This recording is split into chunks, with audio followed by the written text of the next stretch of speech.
There's more students here than in one of my classes. Okay, firstly, I'd like to reassure everyone that no mathematics have been harmed in the writing of this paper. My understanding of quantum physics, chaos theory, relativity and other things is more philosophical than mathematical. But another thing was, while this symposium is underpinned by the topic of evolution, the evolution of story, after seeing the latest Star Wars movie in December, I was more concerned about the devolution of story, or maybe the degradation or the end of story as we know it. And I kind of feel the same way about other things that we've got in popular culture, like Star Trek Discovery. It has fantastic production values. It has the sparkle and spectacle of blockbuster entertainment, but they just don't pay attention to logical, sensible narrative storytelling. So for these two leviathans of popular culture, story is no longer the king, but more like a kitchen hand or a court jester.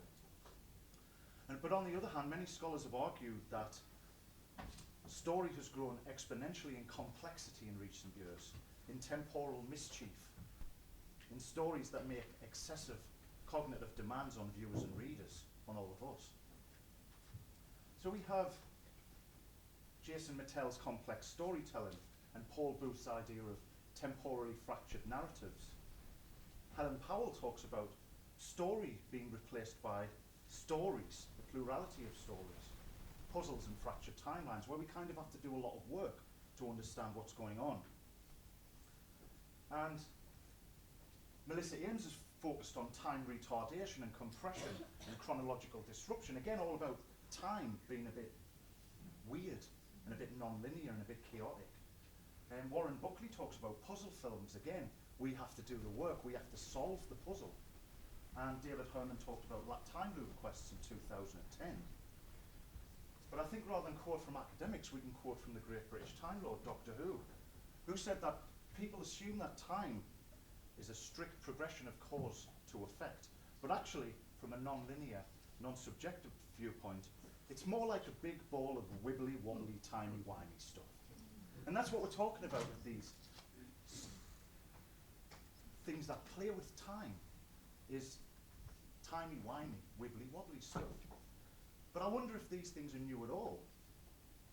These shifts are often seen as symptomatic of our digital age, of new media technologies that radically puncture our understanding and experiences of linear time. But it goes back much further than that. But in new media technology terms, think about the way in which we navigate through Windows, on Twitter, on different social media platforms, and we are clicking and going through different modes of time, if you like. And Paul Booth argues that that's changed the way in which we understand the world.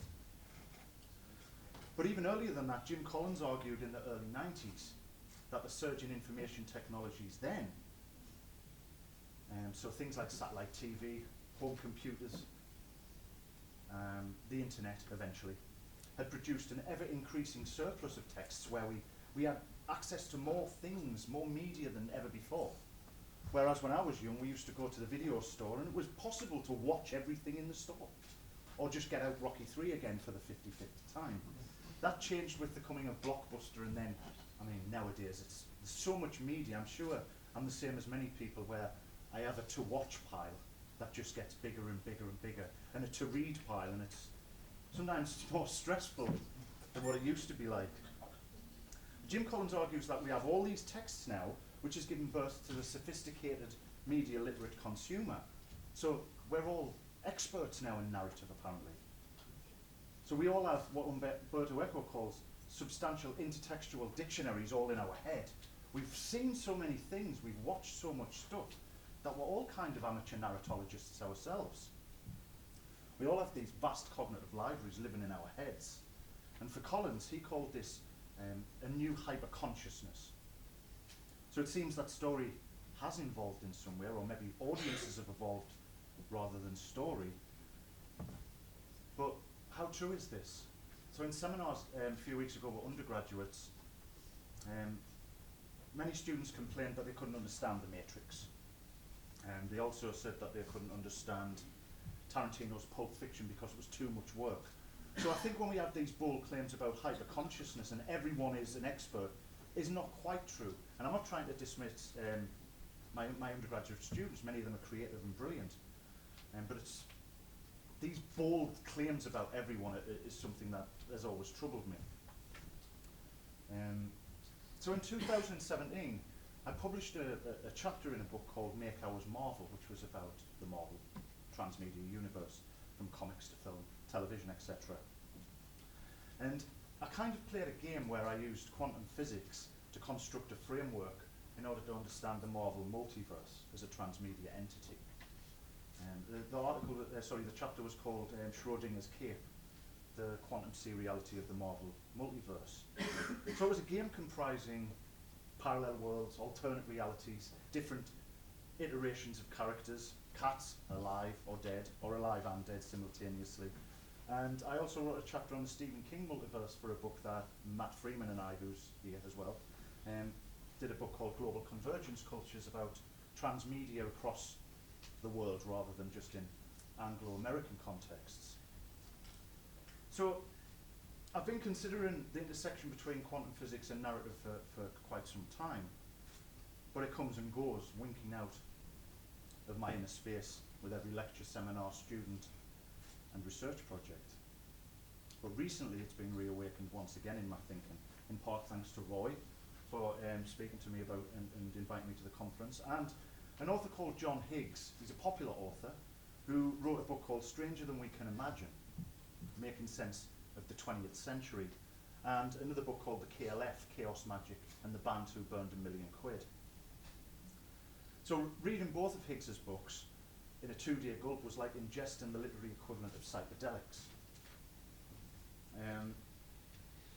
It was a magic mushroom of countercultural ideas and offbeat philosophies, things like chaos magic, Discordianism, Dadaism, the realm of idea space.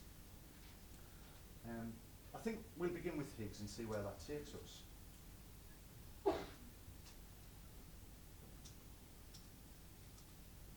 So Higgs argues that the territory of the 20th century includes dark patches of thick, deep woods. The established paths tend to skirt around these areas, visiting briefly but quickly scurrying on, as if fearful of becoming entangled.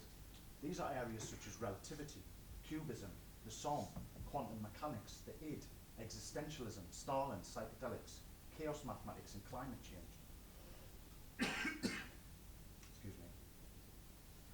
They have a reputation for initially appearing difficult and becoming increasingly bewildering the more they are studied. The final challenge is to somehow make it through the swamp of postmodernism. It is not, if we are honest, an appealing journey. Very few of the adventurers who tackle the 20th century make it through postmodernism and out the other side. Which is true of many academics, because postmodernism can wrap you in such a conceptual knot that it's difficult. If meaning is everywhere and doesn't mean anything, then how can we talk about it anymore? So things like postmodernism, post-structuralism, quantum physics, and chaos mathematics all seem to brush up against 1,000 dialogic threads, as Will Brooker has argued. Although at first glance, they certainly seem to make for odd bedfellows. This is not to suggest that these entanglements have been deliberate or conscious, however, but more accidental, more coincidental, a profound collision of synchronicities rather than concrete associations, as Higgs emphasizes. Einstein and the modernists appear to have separately made the same leap at the same time. They not only recognized that we are bound by relative perspectives, but they found a higher framework such as space-time or cubism, in which the subjectivity of a single perspective could be overcome. In 1878, Nietzsche wrote that there are no eternal facts, as there are no eternal truths. Einstein and Picasso were offering their own solutions to Nietzsche's complaint. So for Higgs, in his books, he's talking, especially in the 20th century book, he's talking about how things radically have changed over the last 100 years that we just don't understand where we come from, and that if we track it through the normal narratives, where we are today doesn't make any sense. So the 20th century tapped into the shock of the new over and over again. If you think about the beginning of the 20th century, even the 1950s, television's just being introduced. The idea of the internet would blow their minds if we could jump into a time machine and go back and tell them how we are existing today. So these events frequently destroyed frames of reference, just as Einstein's theories of relativity did with understandings of time. Remember, time is wibbly wobbly, timey-wimey. It's not this straightforward. Well, it is for us. We're born, we progress, we die. It's a bit dark, but never mind, that's the way it is. But for Einstein's theories were kind of, and quantum physics were saying, at the subatomic level, time is not chronological at all. An atom can appear at different parts of the universe at once and at different moments in time, which, I mean, if you think about that, it's just enough to drive you mad. So the giants of modernism,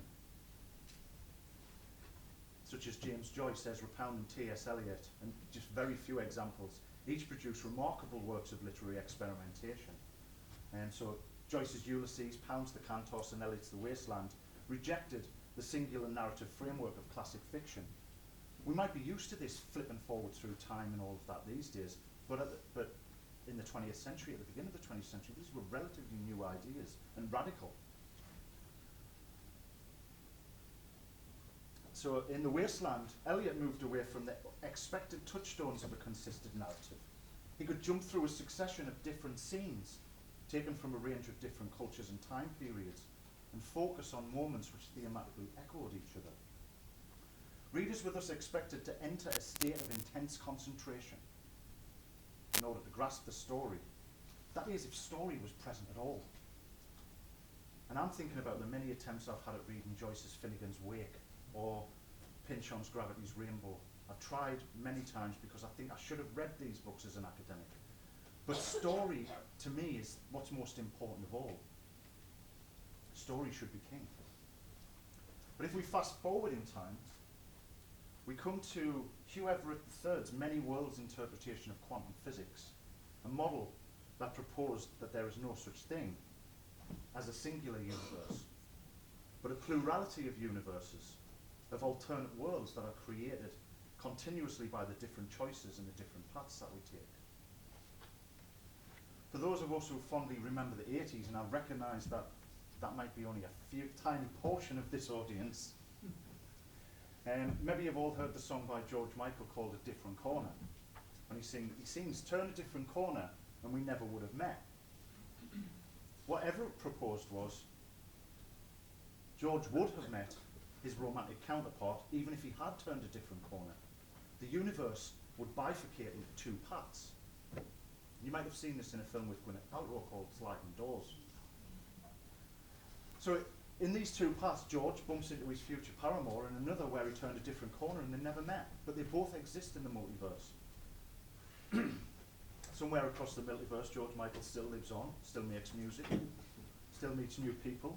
Somewhere across the multiverse, Wham never split up. I'm sure everyone knows what Wham is, but if you do Wham are, but please, if you don't. And Andrew Ridgeley wouldn't become a footnote in music history. Somewhere across the multiverse, in fact, I have tickets to see George Michael tonight at the Southampton O2. But the term multiverse has gained cultural traction over the past 2 decades or so in popular culture, used for all manner of topics and purposes, both in science and in culture, kind of interweaving. Personally, I think this is due to the amount of popular books that started to come out in the early 90s on quantum physics for the Waterstones crowd. So you can go now, quantum physics and the multiverse can be explained. Well, they're safe for lay people, but even those are tough, really tough. But what strikes me as fascinating is the way in which Everett's many worlds paradigm was explained firstly in literature. Perhaps the most famous example being Jorge Luis Borges' story, The Garden of Forking Paths, first published in 1941. This is 15 years before Everett's model was published. At the time, Everett's model was completely dismissed by the academic community, by the scientific community. Wasn't taken seriously at all. And let's have a look at Borges. So that's Borges at the bottom with all these forking paths. So this is the multiverse. This is before quantum physics. He believed in an infinite series of time, in a growing dizzying network of divergent, convergent, and parallel times. This network of times would approach one another, forked, broke off, or were unaware of one another for centuries, embraces all possibilities of time. We do not exist in the majority of these times. In some, you exist and not I. In others, I and not you. In others, both of us. Time forks perpetually towards innumerable futures. In many ways, Borges was talking about our contemporary popular culture and the media objects which we have access to, especially through things like streaming technologies and illegal downloads. In Programming the Universe, physicist Seth Lloyd recounted a conversation he had with Borges, and he asked Borges if he'd been influenced by quantum theory at all. I mean, obviously he couldn't be influenced by something that didn't exist, unless he had his own DeLorean that he could fire up to 88 miles an hour, I guess. Borges responded and said he was not surprised that culture and science intermingled. After all, physicists were readers too. And Andrew Crumley has observed similar. Physicists are not only readers, but a part of history as well, and the multiverse has a history far older than that of quantum theory, cropping up in philosophy and literature since ancient times. Earlier still, we have H.G. Wells in a novel called Men Like Gods from 1922. And he's talking about two-dimensional universes lying side by side, like sheets of paper in three-dimensional space. So in the many-dimensional spaces about which the ill-equipped human mind is still slowly and painfully acquiring knowledge, it is possible for an innumerable quantity of practically three-dimensional universes to lie, as it were, side by side, and to undergo roughly parallel movement through time. As Brake and Hook argue in their book, Different Engines, how science drives fiction and fiction drives science. Science has actually been particularly slow at catching up with fiction. It was science fiction fantasy author Michael Moorcock that first employed the term multiverse to refer to parallel worlds in his novel, The Sundered Worlds. I mean, there's lengthy passages in the book where it explains it, but basically it's the multiverse it's the multiverse containing many levels, and that their universe was but one level, a fragment of the greater whole. And this multiverse is kind of levels and levels to infinity. But it's interesting that the term itself, multiverse, as it's used in science, came 40 years later in a 1990 New Scientist article on wormholes. And it said this: the wormhole picture changes our view of the origin of the universe in a Big Bang, which is now seen as the event corresponding to our universe, branching off from the greater multiverse, to which we must still be connected by an umbilical wormhole. And even more so, in 1953, Wonder Woman, the female superhero, who I'm sure all of our young students are familiar with because of the film, Wonder Woman entered a multiverse, one which would become a key characteristic of the publisher's fictional world from 1961 onwards. And we can see here, it's twin worlds rather than infinite. And Wonder Woman's saying that Earth must have a twin world existing simultaneously alongside it, but developing differently. And everyone on it is a double of everyone on Earth. This is repeated throughout science fiction and popular culture, this idea of doubling. Star Trek famously had the mirror universe where Captain Kirk and crew were villains in the other world. In 1961, DC Comics introduced this idea in The Flash #123. This was called The Flash of Two Worlds. So for people not familiar with superhero comics, this guy on your left is Barry Allen, this guy on your right is Jay Garrick. This is the Golden Age Flash, this is the Silver Age Flash. This guy had disappeared, gone, this was a reboot, this was a time when they met together, and it was rationalised by the fact that they belonged on different Earths. And this has become a key part of DC Comics and Marvel ever since. Featuring many event series every summer for maybe 20 years, big sales drive for DC Comics where characters on Earth 1 and Earth 2 would meet each other, then other Earths were introduced like Earth 3, Earth 4, Earth X, where the Nazis won the war, and on and on and on. And then in the 80s we had Crisis on Infinite Earths, where the whole multiverse is destroyed, And this just, I mean, it's back now, of course, because because they need to make money. And in recent, I mean, this is a very, very truncated history, but in recent years, and I'd say maybe this is 2017, the multiverse has an upside down, which is the dark multiverse, and then you have all these versions of Batman coming forward, very quantum. And now they've got maps and all these different, there's only 52 worlds in the DC universe at the moment. In Marvel it's infinite, but it's not really infinite. How can it be infinite? This is confusing, then don't worry. It's very confusing if one of them is not what Douglas Walker's called a super reader. Readers familiar enough with enormous numbers of old comics that they understand what's really being discussed in the story. And I'm talking about superheroes here for a reason. I mean, superheroes are a big part of our contemporary landscape. And many of the models that were pioneered in the 60s is something that's been introduced now. So you've seen multiverses in TV on Arrow, and Crisis on Infinite Earths has been adapted a few weeks ago. We have the Marvel Cinematic Universe, and I've heard people saying how confusing it is because there's 22 films. It's a tiny, tiny portion compared to what this is. As Walker says, picking up a superhero comic right now, if you're not already immersed in that world, is likely to make you feel simultaneously talked down to and baffled by the endless references to stuff you're already supposed to know. Contemporary superhero comics aren't meant to be read as freestanding works, even on those rare occasions when their plots are self-contained. Each company's superhero comics are collective histories of a fictional place that now has so much backstory attached to it that no one person knows it all. So the concept of the multiverse, as we understand it today, I would argue, was pioneered by DC Comics, well before Marvel did. And of course, superhero comics are not really acknowledged for much because they're seen as ephemeral and not important.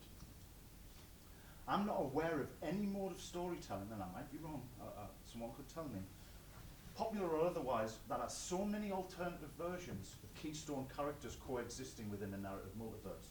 So here's an example of Batman as a vampire in Red Rain, Batman in the American Civil War, Batman in the French Revolution, in World War II, teaming up with Harry Houdini, teaming up with Edgar Allan Poe, fighting Jack the Ripper, as a mashup with Mary Shelley's Frankenstein, as a king in Arthur's Camelot, in a world fused with the cabinet of Dr. Caligari and Nosferatu, helping Elliot Ness fight Al Capone in Prohibition America, in an adaptation of The Strange Case of Dr. Jekyll and Mr. Hyde called Two-Face.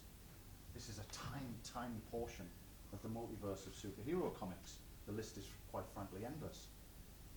So all this talk of complex narrativity in the 21st century pales in comparison with superhero comics from the 1960s onwards, which Ross Cavaney has described superhero comics as the largest narrative constructions in human history, exceeding, for example, the vast body of myth, legend and story that underlies Greek and Latin literature. Indeed, one of the principal reasons that superhero comics have been struggling for survival since at least the 1970s is due to this size, scope and complexity. So Bart Beatty explains that superhero titles regularly sold millions in the 1940s, and many of hundreds of thousands of copies as late as the 1950s. Yet their economic decline has been precipitous over the course of the past few decades. So it might be, we might say that superhero comics are popular culture. They're not really. They're a very fringe cult medium of maybe 100,000 readers. Well, sorry, the top selling title sells about 100,000 copies a month. Compared with the millions that they used to sell, this is very fringe. And I think it's probably, the only reason it continues to exist is because of the films that generate billions. So Bartley explains that the ever-increasing complexification of superhero storytelling has narrowed the audience to only the most committed readers. Given the vastness of this narrative, it is perhaps unsurprising for publishers to discover that the extensive backstories of their characters are off-putting to new entrants in the field. This is one of the reasons why DC have repeatedly rebooted their universe to attract new readers. It never works though, because within a few months you're back to the same situation with so much continuity and backstory. Superhero comics are, according to Duncan and Smith, never-ending, intricately linking, periodically reconstructed stories constituting a unique form of narrativity. Now, if we talk about the contemporary story, like Jason Mattel, Albert Garcia has argued that the past 15 years or so has witnessed a remarkable revolution of narrative complexity in television. One that is unequal in mass culture, he argues. But then he undermines his own statement by saying that the shift enables the medium to delve into narratological territories that had previously only been explored in comics and graphic novels. So both the big two superhero publishers, DC and Marvel, are exemplars of what I term quantum storytelling. Vast narrative networks comprised of multiple imaginary subworlds that operate as a multiverse characterized by not linearity, but translinearity. The idea that, well, let's just say timey-wimey, wibbly-wobbly. Many, many different versions of Batman, Superman, Wonder Woman, etc. But what strikes me about all this with regards to quantum storytelling is how this history has largely been ignored by academic studies, especially in literary studies. So we do have books that have used science to look at narratives. So we have Quirks of the Quantum by Samuel Chase Cole, Fiction in the Quantum Universe, very much a pioneering text from the 90s by Susan Stroll, and Chaos Bound and Chaos and Order, one edited by Catherine Hales and one's written by her, which is about looking at quantum mechanics and kind of saying, what can we learn from this in relation to literature? But this is all of the texts in these books that are under analysis of canonical literature. It's your Joyces, your T.S. Eliot's, Thomas Pynchon, postmodernists, that type of thing. And it's high time that forms of popular culture are given their due for their influence. The narrative complexity of our contemporary television series and film franchises often mobilize frameworks that have been used and abused, iterated and reiterated in superhero comics for well over 50 years at this point, perhaps even longer. That being said, it's worth considering that audiences today are primed to expect complexity. Some audiences. I mean, my mum still likes watching Coronation Street and CSI. So maybe it's not as simple as that. Things are rarely that simple, obviously. So whether it be TV series like Lost or Fringe, both of which are kind of quantum storytelling, or the Marvel Cinematic Universe, which is really a transmedia universe considering the streaming programs, etc. All of these can be understood as contemporary examples of quantum storytelling, temporally complex narratives that puncture models of linear time, that fracture the unidirectional arrow of time of Newtonian physics, and that include multiple imaginary worlds as part of a broader multiverse. But it's not only superhero comics or TV shows that involve multiverses. Children are also being primed to understand. So, Teenage Mutant Ninja Turtles have had episodes where old iterations clash with the new ones. Transformers has a multiverse. Sonic has a multiverse, would you believe? And Garfield's Pet Force. And He-Man now it's Masters of the Multiverse rather than Masters of the Universe. And this is a map done by a fan online of the Transformers multiverse. And I mean, that's really complicated. And a lot of fans are taking it upon themselves to kind of do this kind of indexing online, to write catalogues and wikis. And to be honest, when it comes to looking at popular culture, whenever I talk to fans at conferences, conventions normally, they are much more expert in these things than any academic that I've ever met, because they live this stuff. So, just to finish off, the story seems to evolve by looking backwards.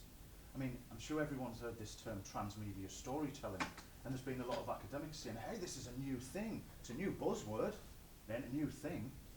And I'll point to Matthew Freeman again, my good friend and academic from the front row, who wrote a book on transmedia storytelling and showed that, well, it was your PhD as well, right, Matt?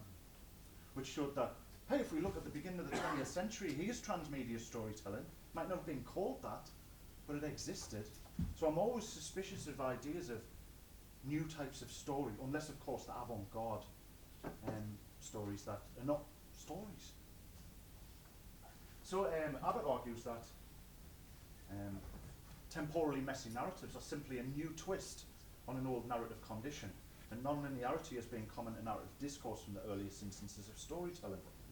David Bordwell has challenged academic argument pertaining to complex storytelling as contemporary drivers, claiming that most examples could easily be applied to the classic Hollywood period.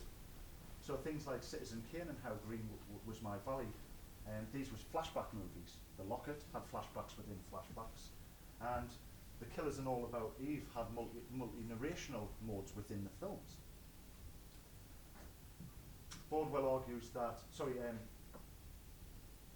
Chris DiZarlo echoes Bordwell's perspective, arguing that the contemporary configuration of complex storytelling is prefigured by a historical phenomenon with a long genealogy in both literature and film. And Bordwell argues that sooner or later, everything hangs together by causal coherence. So even a film like Pulp Fiction, which I mentioned earlier, yes, it's all temporally messy, but we only understand the story once we rearrange the pieces into the right order.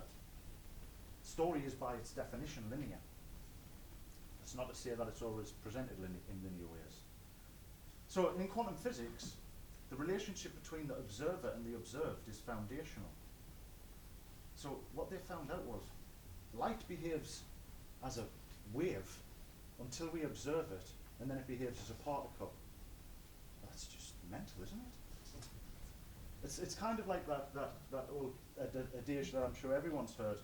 If a tree falls in a forest, does it make a sound? Well, of course it does, but I can't prove it, because as soon as I do, then I've observed it, haven't I? So there's no way around it. It's kind of a tricky thought experiment.